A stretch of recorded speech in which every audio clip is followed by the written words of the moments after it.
All right, guys, it's Mana Wahine Wednesday, and you know what that means. We like to feature some of the incredible female student athletes or coaches across the islands. And today, I think it's a tremendous treat for us as we are joined by former now University of Hawai'i women's basketball guard, Olivia Davies. Olivia, thank you so much for taking the time to join us during your summer. Yeah, thank you for having me. I'm excited. All right. First things first, though, before we talk about your story, not only on the basketball court, but also academically, tell us, it was pretty cool that even though you graduated, you and Ashley Toms were still able to join the team on the Japan tour. So tell us a little bit about that. How was Japan? It was life-changing. New favorite country, like I want to visit it more often. I think it was definitely like a gift to be able to still go. Especially with my schedule right now because I'm working my practicum. I wasn't sure that I was going to be able to go, even if they said it was okay. But it was so much fun. Like we had great food, we had a great time. It was really cool to see like the competition too, from Japan, and just see like international basketball. But I'm sure there was a lot, but if you could maybe think of one major highlight of the trip, what would it be? oh goodness, everybody keeps asking me, and I like it changes every time. But I'm definitely gonna say the food. The food was like phenomenal. The portion sizes were very different, but like you didn't leave the table like feeling like not full or whatever, and like the quality of the food was so good. I definitely miss it. And I also definitely miss not having to pay $20 for food every time I want to eat. So true. But yeah. All right. So coming back here to the University of Hawaii, I want to start very much at the beginning, mainly because I wanted to invite you on to talk about this journey you've been on and how much you've persevered.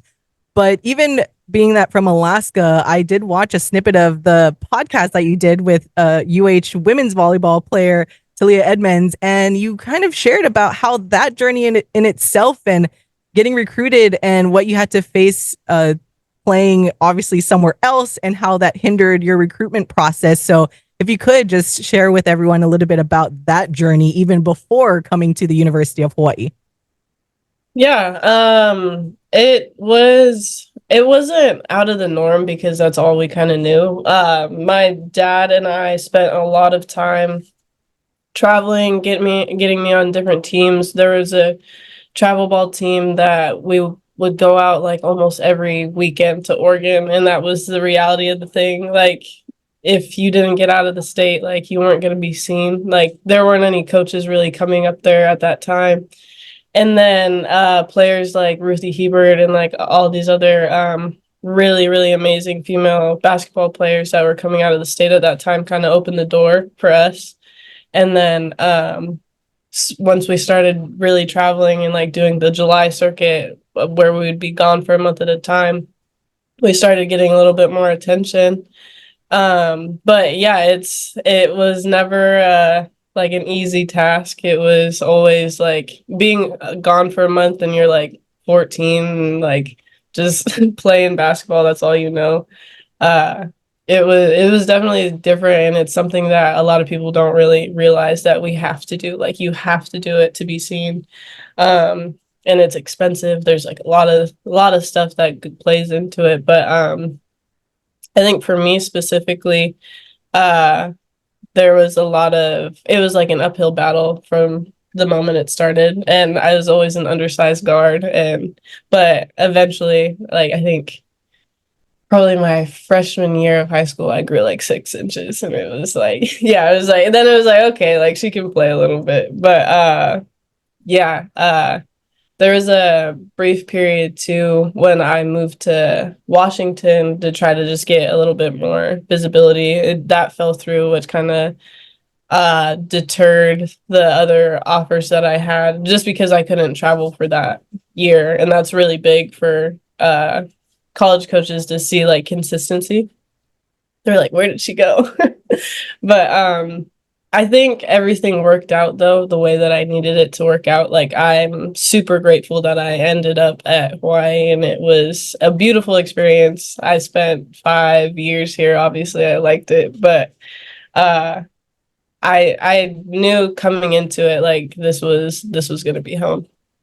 And tell us a little bit about how that recruitment process went for you, anyways, and what made you settle on the University of Hawaii.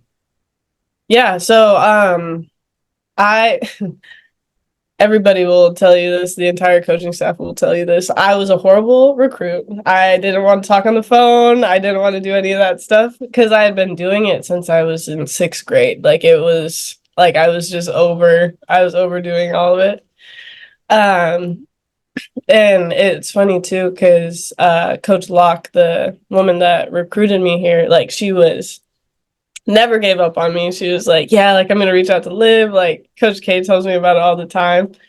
And they didn't think I had any type of personality because it was like I was so distant. I didn't want to talk. And then I came on my visit and I had like piercings and like rainbow Crocs. And they were like, oh, yeah, she's going to love it here. They were like, yeah, she's going to be okay. She's going to be okay.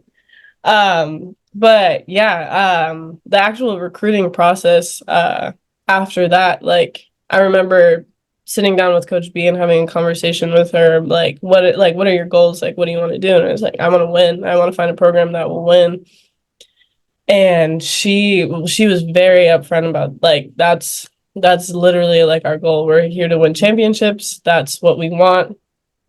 Obviously, like I'm here to develop you as a young woman as well, but like this is a program that wants to win. And from that conversation, I was like, you're so much different than other coaches because they're always like, oh, like we have all this stuff and it's so nice here and like you can do all these things. And I mean, obviously it's why it's a little bit easier to sell, but she was like, no, like this is like if you want to develop and like grow, like this is where you need to come. And I was like, I can 100% like respect that. So that made the decision so much easier because I knew that I could, if I ever like, she was gonna give it cut and dry, like just be straight up with you. So that's pretty much why I made the decision. It was like I know that I can trust this coaching staff and what they want from me. And it's been quite the journey so far, joining the Yeah, program back in the 2019-2020 season when you were a redshirt freshman, and then starts the uphill battle of the adversity in college athletics because then, hey, here is a pandemic that nobody expected to happen hitting right. the. So tell us a little bit about how you dealt with everything that went on during that time. That was probably one of the hardest years of just more so just life in general. It was like you got a taste of what college was. Like you were around your friends, you were in and out of classes, you were doing all this stuff, and then like one day, and it was I remember when it happened, we were at the Big West tournament and they were like, yeah, you guys have to go home. Like you have to fly home. There's a pandemic, like people can't be out. And it was like, what are you talking about? Like there's that's so crazy. And then for the rest of the time it was like there was just so many procedures and like a lot of this like time spent alone, which was really hard. I think it was hard for a lot of people, but yeah, it was definitely the start of something. And I was coming off of my ACL injury too. So for like 3 or 4 months, I couldn't rehab my knee. So it was like, yeah, I could do stuff at home, but realistically, like I couldn't go get help from a trainer. Like I was at home too. There was nobody that could really help me with it. So moving into that 2020 season was really, really difficult. And there were like so many things happened, like something crazy, like 12 games were canceled, like all kinds of stuff. And I was trying to figure out how to play with my knee still. And there was just a lot of stuff going on. But once we kind of made it out of that year, um, and figured some stuff out, the next season was like so much better. Yeah, way better. And you've Yeah, been a way better. phenomenal player when you've been on the court, but you mentioned one injury and then you suffered yet another injury as well. Yeah. And I know we've had discussions off the recording that part of the decision, you could technically come back another season if you wanted to, but you chose not to. But after going through yet another significant season-ending injury again, what is just share as much as you can, and then you want to just some Yeah. of the mental struggles that you had to deal with throughout the season from a player perspective. Yeah. I think the biggest one was that I knew that I was never going to be able to perform the way that I wanted to. That was definitely the hardest thing, but I also think it helps me kind of understand who I was. Um, because so pretty much it was like I was playing at like 60% of my actual true capability. Like, and when, like, after a certain amount of time, like, my knee was just shot, like, it was swollen, like, couldn't move. And it wasn't that, like, I didn't want to, and it wasn't that I wasn't doing, like, the proper steps to, like, heal it and things like that. Like, it's just, like, physically was like, hey, I'm kind of over this, like, playing thing. But it taught me, like, it was another like adverse situation that really like helped mold me, and that's kind of how I had to take it, is like you have the situation, and me and Coach B had a lot of conversations about this, because I would come in some days and be like, I don't think I can do this. Like, I genuinely don't think I can do this. This is really, really hard. Um, and she never was like, no, no, no, like, you need to play, or like, yeah, like, you should stop playing. She always left it up to me.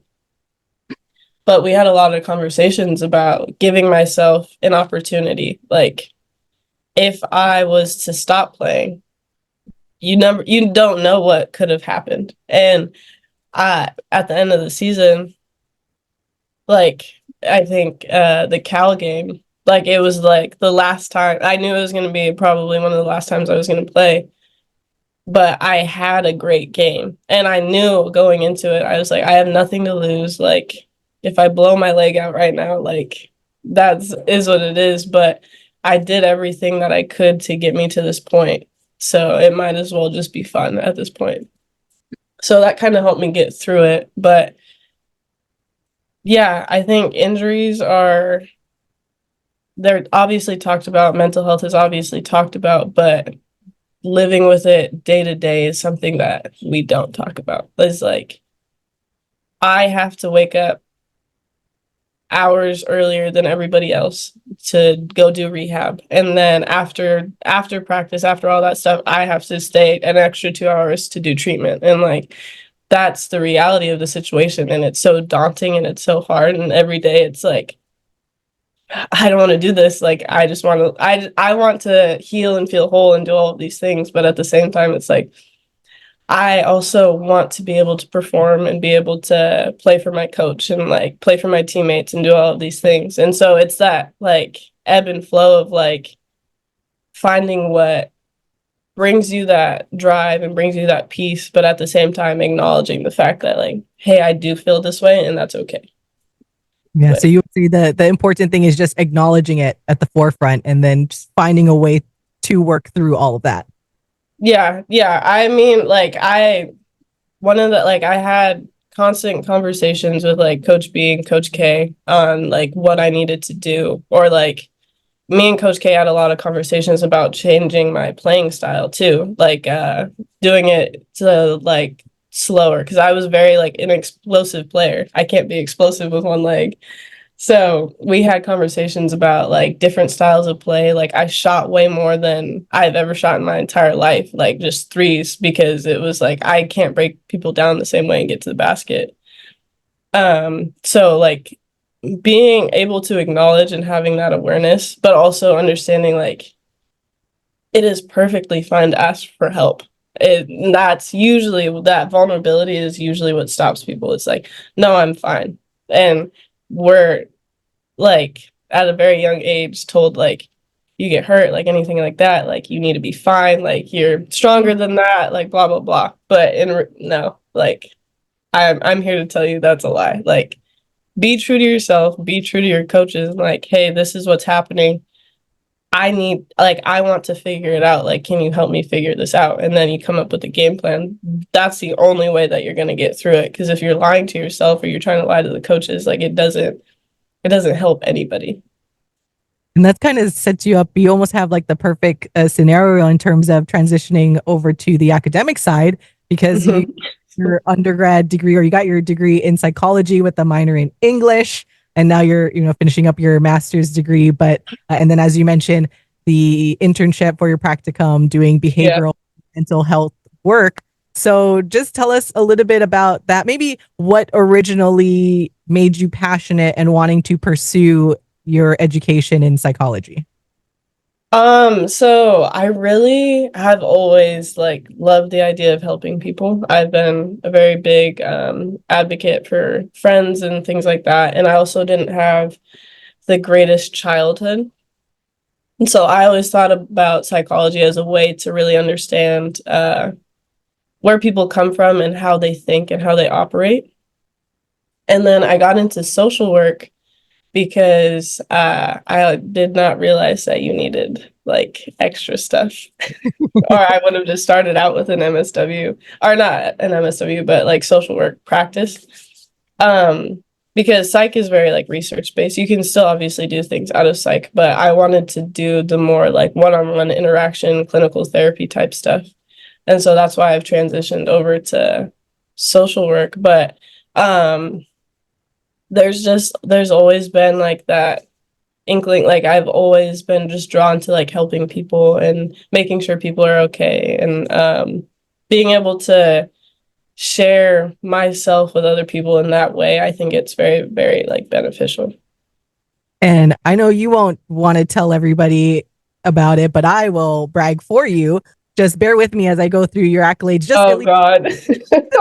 past season, because I know there's a ton, but just the few that stand out this season as it just describing the type of we know the type of player you are. Everyone sees on the basketball court, but on the academic side. So we'll start with at the end of season banquet for the UH women's basketball team. You received the Achu Gu Award, which is you're considered the program's is the prestigious honor and the most valuable team player. So that's obviously huge for the women's basketball team because it's recognized by them. You also received the team's academic award, as we mentioned, earning your undergrad degree in psychology with a minor in English. And then you received the Jack Bonham Award, co-recipient on the female side with Kaylee Glago of beach volleyball, but it's considered the most prestigious award in UH athletics and given to the top male and female senior student athletes who best exemplifies the ideals for which Jack Bonham stood for in the areas of athletic excellence,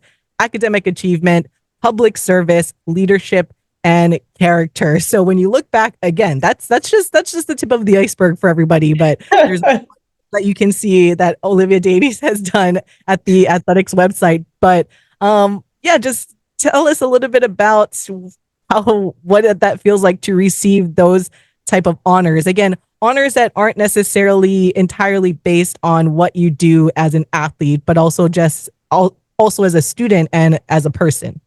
hmm I was actually very surprised. I don't see myself in these capacities. I see myself like I'm just Liv. Like I think that's why I like can help people and like I never like see myself outside of who I am.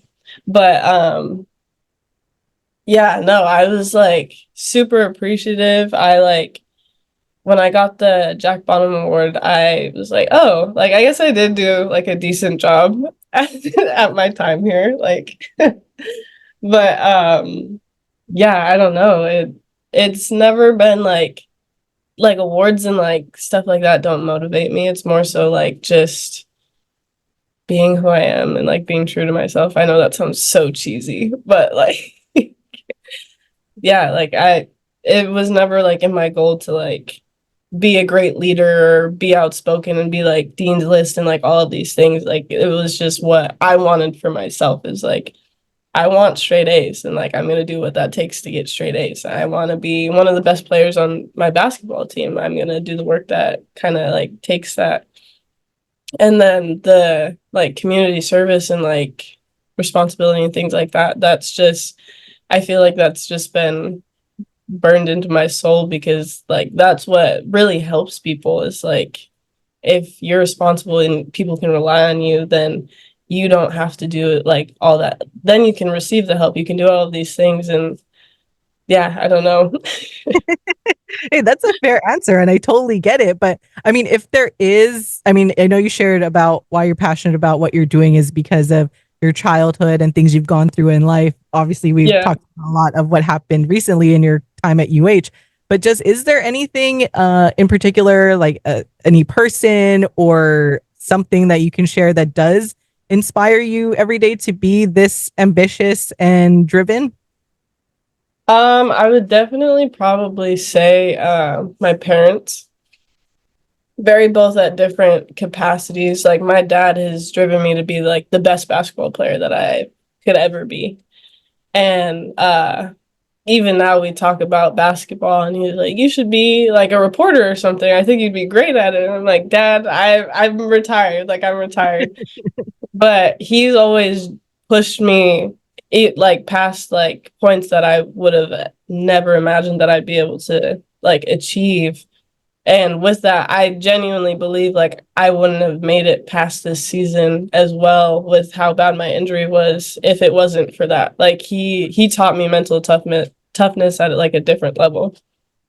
And then for my mom is one of the most like compassionate people in the entire world. Like she doesn't hold grudges, like that type of stuff. And she's been able to give me kind of like that type of lens of like don't like be upset with people, don't hold on to things, like make sure that you're being loving and compassionate and understanding. And she reminds me of like that like joy and like that type of like just wholehearted like loving that. So obviously the combination of both of them just kind of make me who I am. And I'm super super grateful for that type of perspective because it's gotten me to where I am today. I love it. All right. Well, I don't want to take up too much more of your time, but last one for you. I guess it's a combination of two questions. What are some takeaways or what are some of the things that helped you be able to balance being an athlete who was still recovering from injury a lot of her career and then also be able to do so well academically as well? Mhm. And what advice would you give to other student athletes out there? Okay. I don't know. I love being a student. I've always been a student first. Like, and so it's very hard when people ask this question, they're like, how do you get straight A's? It's like, I just love school. Like, I think learning is a great opportunity and you get to learn both off the court and on the court. Um, if I could give advice for student athletes, I would say you just have to make time. Like you genuinely have to make time, and not only just for studying, but like you need to make time for yourself. If you don't make time for yourself, like the workouts, the studying, the writing, all that stuff just feels completely unbearable. Like you have to be able to make time for yourself and take care of yourself. So when you're like, oh, like I missed something, you have time and you have the energy to make things up and like be able to communicate with professors and things like that. Um, but I think that's the biggest thing is like realizing that also if you're not the best student, like you have opportunities to change that. You just have to want to, or like you have to take the time, and it's going to take time to like change habits, do these things. But like I was never a big talker, big question asker. Now I ask questions all the time, but it takes you getting outside of your comfort zone to really like understand like what you need and how you need it. Yeah.